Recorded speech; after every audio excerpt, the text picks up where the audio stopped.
Call me. Hi guys, I'm esthetician Trish McCarty, and today I want to talk about why you should market yourself as an esthetician, but this video could also be applied to a nail tech, a hairdresser, really anyone who provides a service and you have competition that you want to set yourself apart from. I have been an esthetician since 2014. Currently, I've been at my job at the plastic surgery office for 3 years, since 2017, and I am the manager of aesthetics practice, and I am the only esthetician here currently. So when I started out in school, I created a Facebook page, and the reason I did that was to document every time I got a new certification. And this was kind of like a diary for me, but I'm also just really nerdy and just wanted to keep track of all of that and just see how much information I learned as I went along. Back then, when I created it, I wasn't even thinking about people following me to come get services. But it's definitely a great tool and a free tool to use when you use social media platforms in that way. Eventually, when I started my first job as an esthetician at a massage envy, I was able to get people to follow that page. And then I ended up moving away to another job. So I would say what you could use your page for is to have people follow you. So sometimes you switch jobs, sometimes you end up going on your own and starting your own business, and this is a nice way for your followers to follow you. They will know exactly where you went, and so that's a nice way for them to see what's going on in your life and where you went, in case they may be someone who's not regular.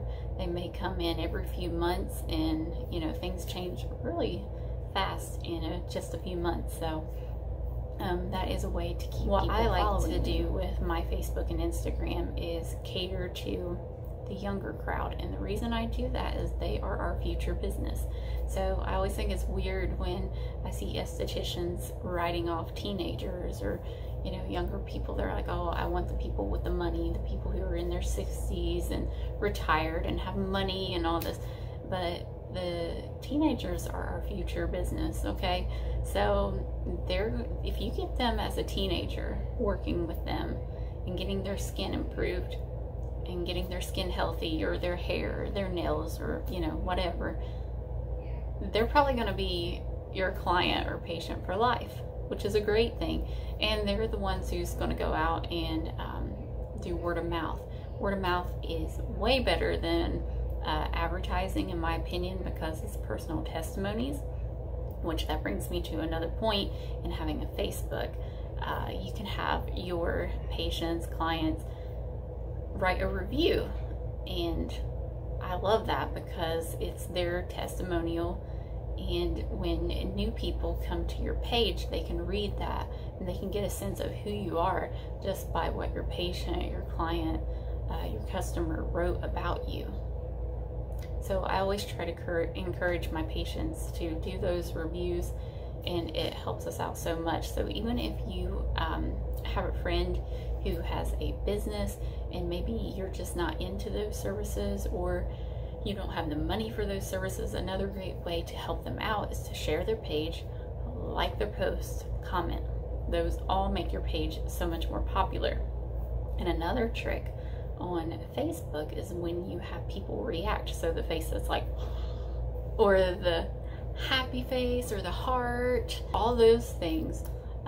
Facebook has an algorithm that it just makes your page a lot more popular when you get those types of reactions rather than just a thumbs up, which I appreciate all those things, honestly. They all help, but the reaction buttons help so much. Just an FYI.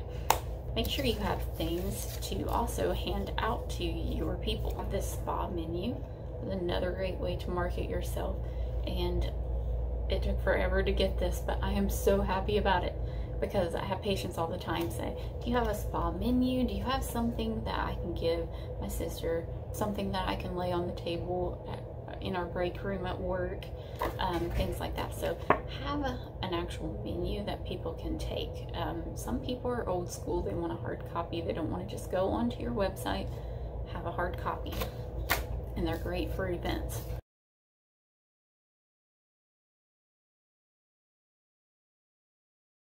another thing, if you're working for people, I don't know why, but every company I've worked for whatever reason, companies aren't always great with business cards, and ours was pretty plain, didn't have a whole lot of information, so most people don't even know what an esthetician is.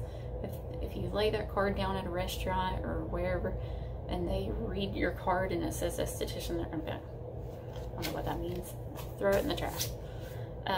But I made mine unique.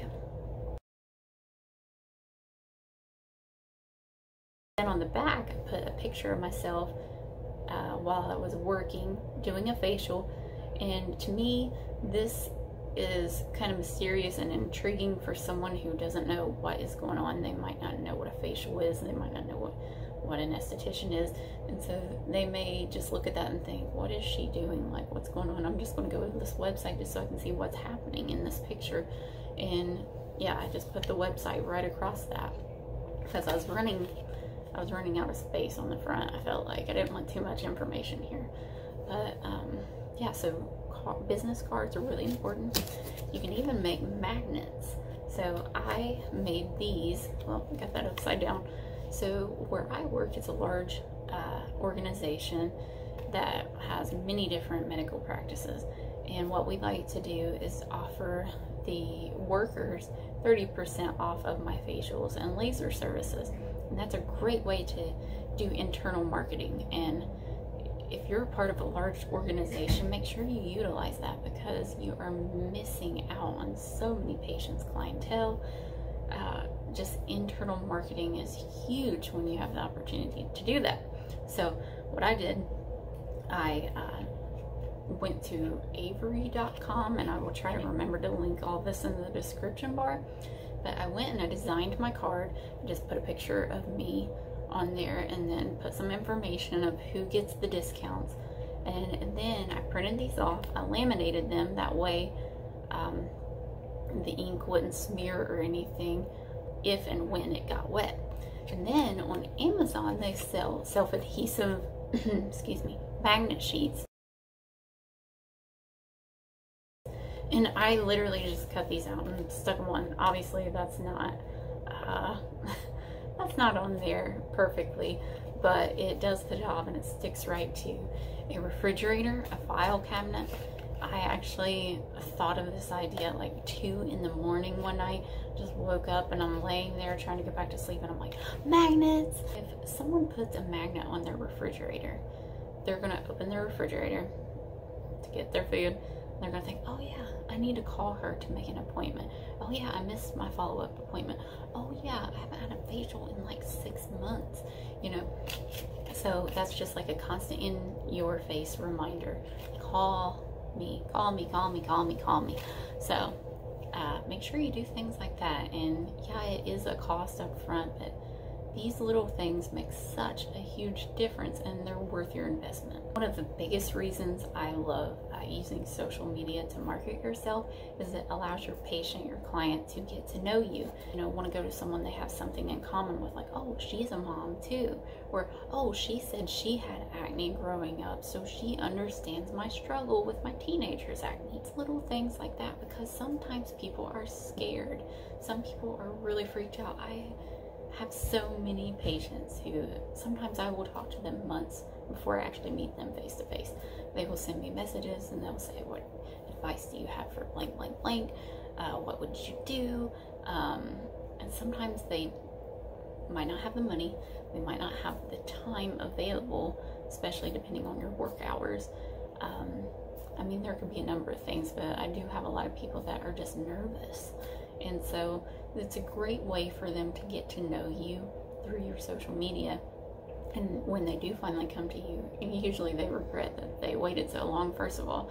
But it's just a nice way to get them comfortable enough to actually come into your office in the first place. So I always like to post little things about myself here and there, just so people realize I am a real person. I am not this crazy person who's gonna be like, you need to get this, this, and this fixed.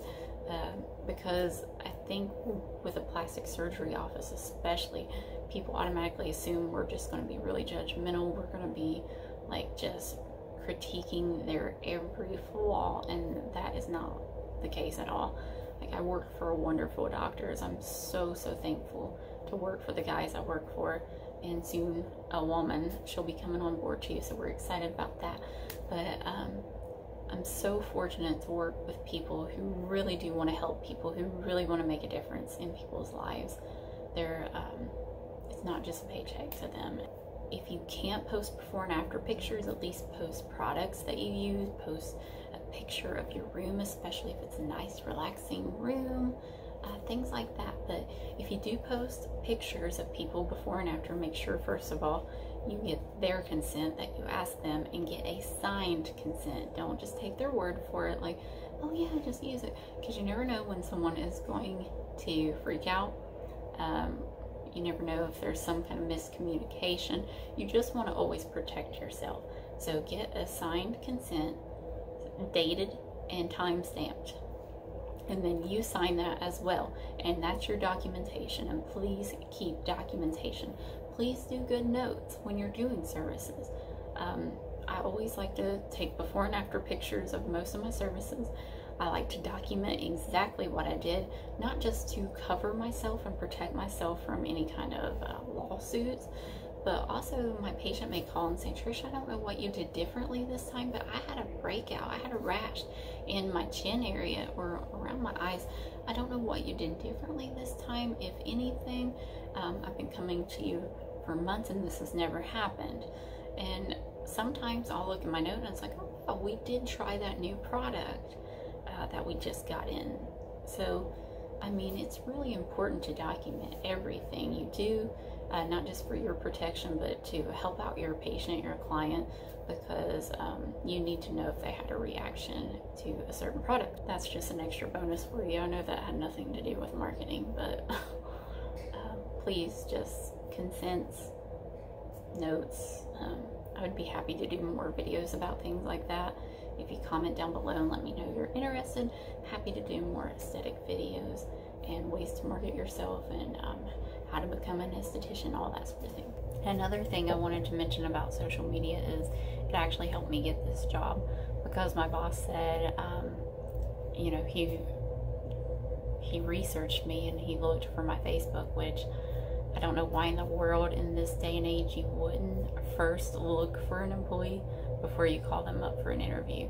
Almost everybody has a Facebook, almost everybody has an Instagram, and you can get a sense of who they are before you even call them. And I know some people don't like that. They think, oh, well, I'm way more professional at my job than what I am on my Facebook. But be really careful what you post on social media and what you put in writing, because I mean, people are going to use that to try to set people apart. I think if you're applying to this job and there's like 95 other people applying for this job, or 500 people applying for this job, you want yourself to stand out.